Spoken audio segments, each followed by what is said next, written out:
Sometimes just saying bad news really doesn't cut it, does it? Not at all.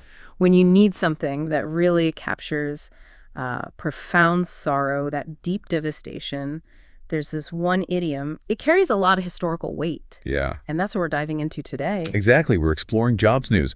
We want to trace its origin, sure, but also really understand why it means something so catastrophic. It's more than just simple tragedy. Okay, so let's get right into the source. Why Job? For someone maybe not familiar with the biblical story, what makes his experience the benchmark for, well, terrible news? What's the sheer scale of it? The relentlessness. The book of Job paints this picture of a really pious, wealthy man who loses absolutely everything. We're talking livestock, servants, his children, and then even his own health. Wow. All at once. Or like piled on. Pretty much piled on, yeah. Messenger after messenger bringing worse tidings. And a key part is that his suffering is shown as completely undeserved. So it's not just bad luck. It's like a total wipeout of his life. Precisely. Okay, that definitely explains why Job's news is so much heavier than just, hearing something unpleasant. It's specifically about utter disaster, catastrophe. Exactly. When you use the phrase, you're kind of invoking that image, that historical picture of just crushing grief, arriving wave after wave. Right. It's news that brings that really deep, overwhelming sadness. But I have to wonder, is this something people actually say now, like in regular conversation?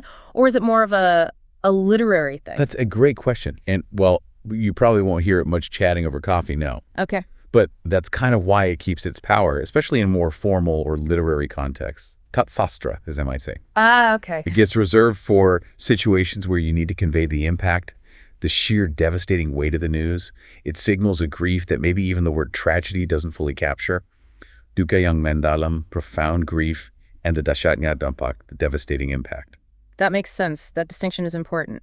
Okay, let's look at the examples from our sources. They show how this translates into actual communication. Yeah, they do. So imagine a situation like a sudden death in a company. It's not just sad, it kind of stops everything. Right. So you might hear or read, the sudden death of the company's director was jobs news to all the employees. You feel the weight in that. And it works across languages too, which is interesting. The Indonesian version given is Kemation mendadak direktur perusahaan itu adalah jobs news bagi seluruh karyawan. It keeps that same punch. It really does. And here's another one, more personal this time, dealing with like total material loss. Okay. When he heard that his house had burned down, it was truly jobs news for him. Oof. Yeah, that hits hard. You immediately get that sense of everything gone in an instant. The finality of it. Exactly. And again, the Indonesian parallels that feeling. Ketika ia mendengar bahwa rumahnya terbakar itu benar-benar jobs news baginya. So I think the key thing for you, the listener, to take away is this. Jobs news isn't just everyday bad news. It's vocabulary for catastrophic, life-altering grief. And it gets that power directly from, well, ancient storytelling. It's more than a definition. It really is a statement. And what's fascinating, I think, is how efficient idioms like this are. Yeah. Just 2 words. Yeah. Jobs news. Yeah. And it instantly compresses centuries of narrative, human suffering, this whole story of unfair loss into something that tells you immediately. This is the absolute worst kind of nix. That efficiency is powerful, and it leaves me thinking, maybe something for you to consider.